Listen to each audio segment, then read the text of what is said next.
Sawworks got started actually about 3 years ago. We created the brewery under Marble City Brewing Company. We had to change the name, and Sawworks actually came about in May of 2012 with the name change.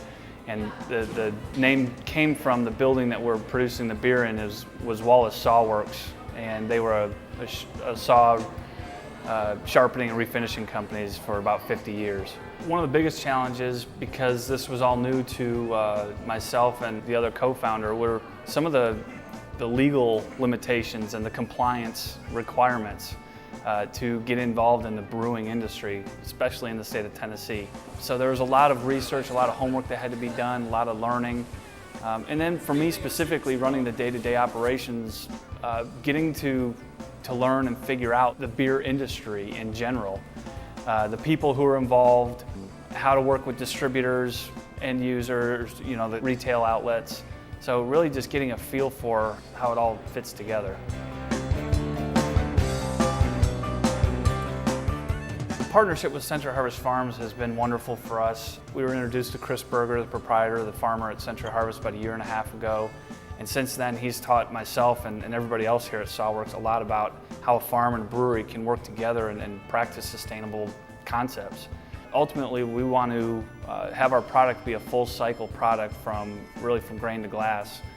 And it's exciting being on the leading edge of that in the state of Tennessee and working with Century Harvest Farms. The partnership with Century Harvest Farms and Sawworks Brewing Company started when I came to town one day to meet the folks that started this brewery, because we were looking for a solution to a problem. And our problem was that we were exporting nutrients off our farm in the form of crops. And we were having to import various things to compost to replace those nutrients. And the sources were unreliable, and we weren't working with good source material.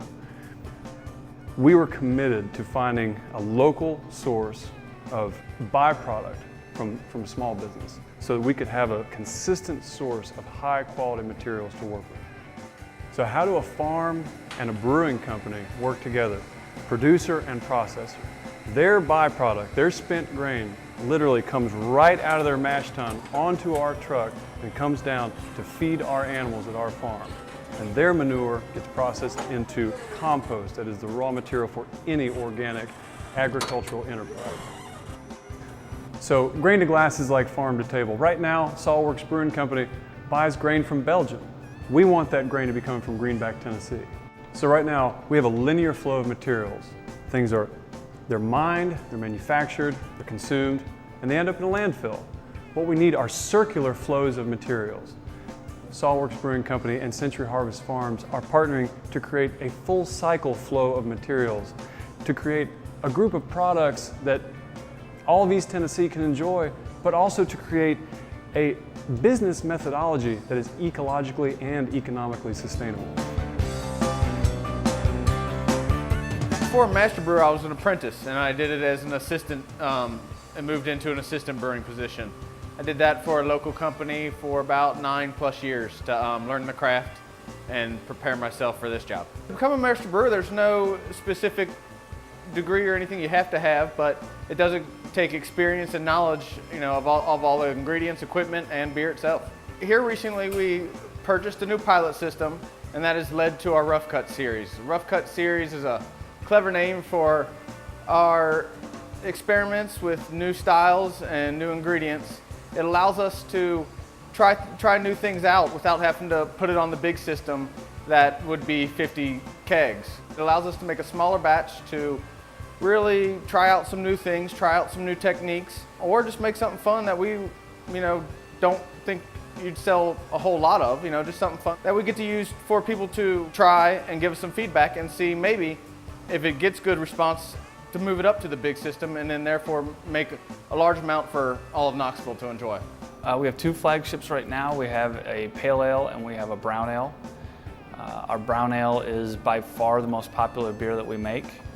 I think mostly because of the flexibility as far as putting it with food, with pairings. It goes well with seafood, beef, by itself. The pale ale does well, but the brown tends to carry a little bit more on the market.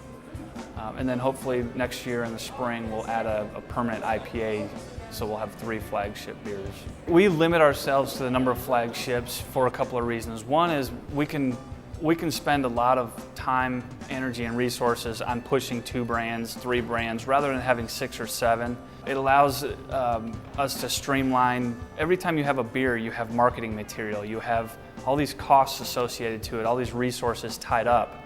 And for us starting out, really starting out at Stallworks about a year ago, we wanted to just put 2 brands out there so we can really focus on those and make sure that we don't overextend ourselves into the market. And to be quite honest, with a startup, we have limitations. We only have so many kegs, we only have so much cold storage.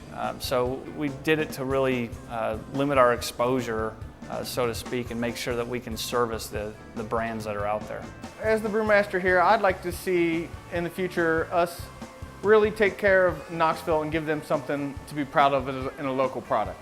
That Knoxville can, tell other people about. When they're in other areas trying other people's beer, they can tell people there to come. Next time you're in Knoxville, get by and try our local Stallworks. We want to give something for Knoxville to be proud of and something that they look forward to drinking on a daily basis.